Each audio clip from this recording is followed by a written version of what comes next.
welcome. My name is Neelam. Hope you all are fine. Today we discuss another topic of chapter number 8, that is nutrition. Let's open your page number 146.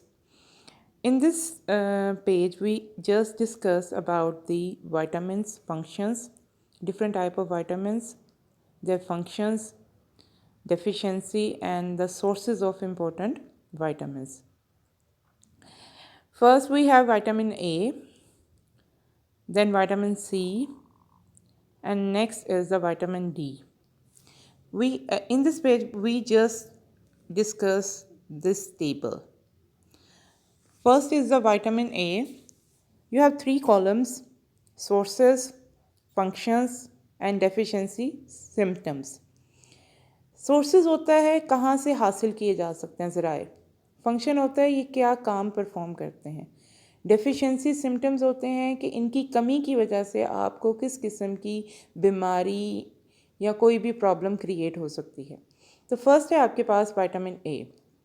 Vitamin A आपके पास आपको मिलता है leafy vegetable से, ऐसी vegetables जो कि पत्तों पे कंसिस्ट करती हैं, जस्ट लाइक स्पिनच, पालक, कैरेट, गाजर, येलो फ्रूट्स जितने भी हैं, just like lemon, fish, liver, egg, milk and butter से. And what is the function of vitamin A? Vitamin A help करता है आपको डिम लाइट में, ठीक है, vision in dim light mean आपको मध्यम रोशनी में देखने में हेल्प करता है. इसके अलावा ये सेल को डिफ्रेंशिएट करता है, क्योंकि आपकी बॉडी ट्रिलियन ऑफ सेल से मिलकर बनी है और हर सेल दूसरे सेल से मुख्तलिफ होता है, तो सेल डिफ्रेंशिएशन में भी हेल्प करता है. ये आपकी ग्रोथ में हेल्प करता है और आपकी इम्यूनिटी, आपकी इम्यून सिस्टम को इन्हांस करता है, बूस्ट अप करता है.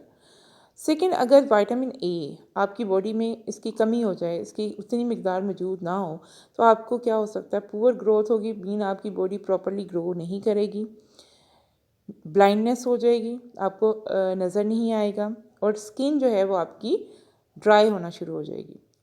सेकेंड विटामिन जो मोस्ट इम्पॉर्टेंट विटामिन है, दैट इज़ विटामिन सी.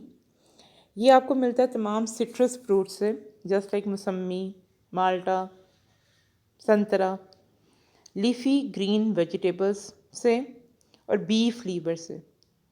उसके बाद है कि इसका फंक्शन क्या है, कि विटामिन सी क्या फंक्शन परफॉर्म करता है. ये हेल्प करता है कोलेजन फॉर्मेशन में. कोलेजन आपको पता है ये माइक्रोट्यूब्यूल्स जो है वो बेसिकली आपके मसल्स में कोलेजन फाइबर्स मौजूद होते हैं, बोन्स में कोलेजन फाइबर मौजूद होता है जो कि इन्हें स्ट्रॉन्ग बनाता है. इसके अलावा हीलिंग ऑफ वाउंड्स में, अगर आपको किसी भी जगह पे कोई ज़ख्म हो गया, इंजरी हो गई है, तो उसको हील करने में, फंक्शनिंग ऑफ इम्यून सिस्टम में. अब विटामिन सी की कमी की वजह से स्कर्वी हो सकती है, इट इज़ अ डिज़ीज़.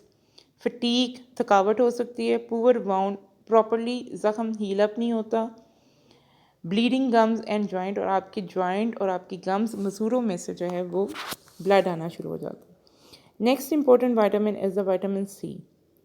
ये आपको मिलता है फ़िश लीवर ऑयल से, milk, ghee and butter synthesized by skin. और आपकी स्किन भी जब आप सनलाइट में बैठते हैं तो उस टाइम भी सन रेज जो है वो आपकी बॉडी में क्या करती है, विटामिन डी जनरेट करती है. Next is the function. It help in the maintenance of the concentration of calcium and phosphorus. ये आपकी बॉडी में कैल्शियम और फॉस्फोरस की मिकदार को मेंटेन रखते हैं. और इसके अलावा अगर इसकी कमी हो जाए विटामिन डी की, तो बच्चों में रिकेट्स की बीमारी हो सकती है, मीन उनकी जो स्केलेटन है वो प्रॉपर्ली ग्रो नहीं करता, उनकी हड्डियाँ वीक होती हैं.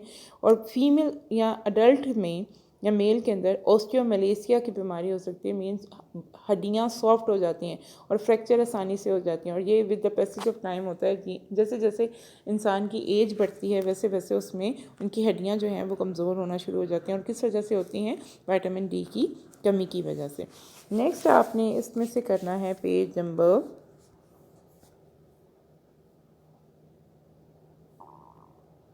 150. पेज नंबर 150 पे आपके पास जो है वो टॉपिक है effect of water and dietary fibre, कि पानी और डाइट्री फाइबर का आपकी खुराक में क्या रोल है और इसकी के ना होने से आपकी बॉडी पे किस किस्म के असरात हो सकते हैं. Strictly speaking, water and dietary fibre are not considered as nutrient.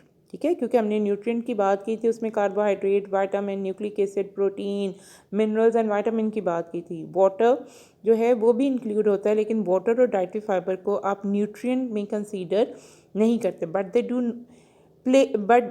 They do play important role in life. लेकिन ये आपकी डाइजेशन में, आपकी फूड की प्रोसेसिंग में, आपकी बॉडी की प्रॉपर फंक्शनिंग में हेल्प करते हैं। First is the water. Approximately 60% of the adult human body is composed of water.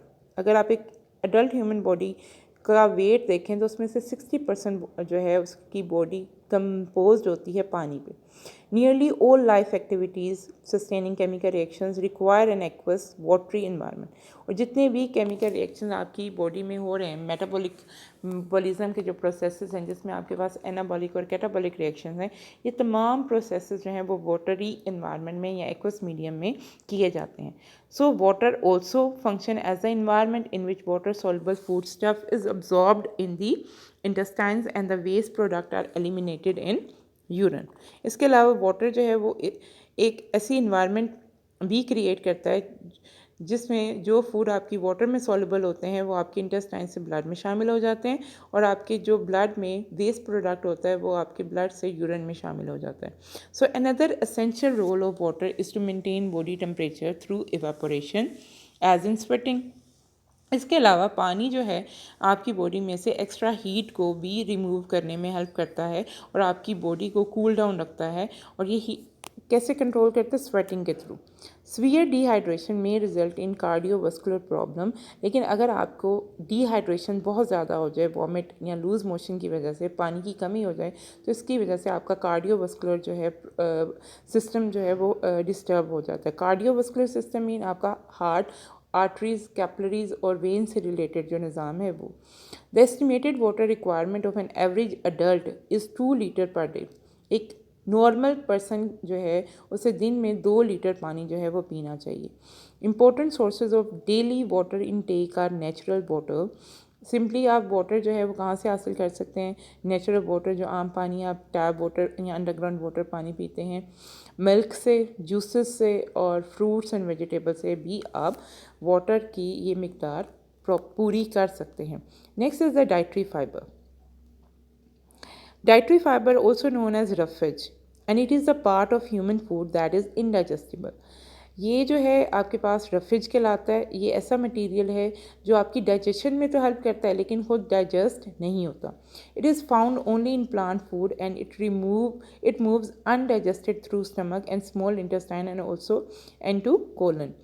The insoluble dietary fiber travel quickly through small intestine. Its sources are wheat, bran, cereals, and skin of many fruits and vegetables. The soluble dietary fiber break down as it passes through alimentary canal.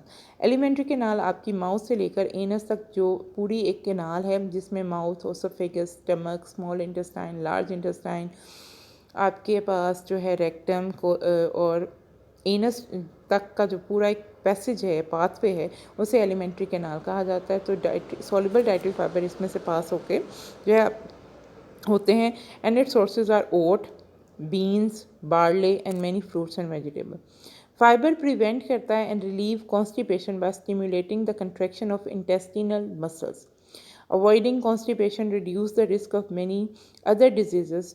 Soluble fiber help in lowering blood cholesterol and sugar level. Insoluble fiber speed up the movement of carcinogen cancer causing agent from intestine. अब दो तरह के अपने fibres की बात की, soluble and insoluble dietary fiber. Insoluble dietary fibre क्या करते हैं कि आपकी बॉडी में से कार्सिनोजेंस को रिमूव करते हैं।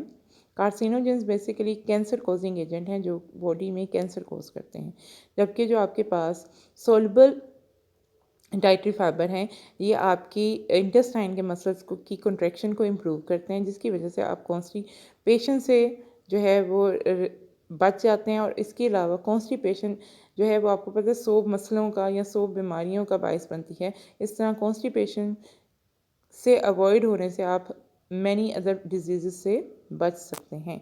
तो आज के टॉपिक में हमने बात की विटामिन की और साथ में effect of water and dietary fibre की, और मुझे उम्मीद है कि आपको आज का लेक्चर जो है वो क्लियर हो गया होगा। अल्लाह हाफ़िज़।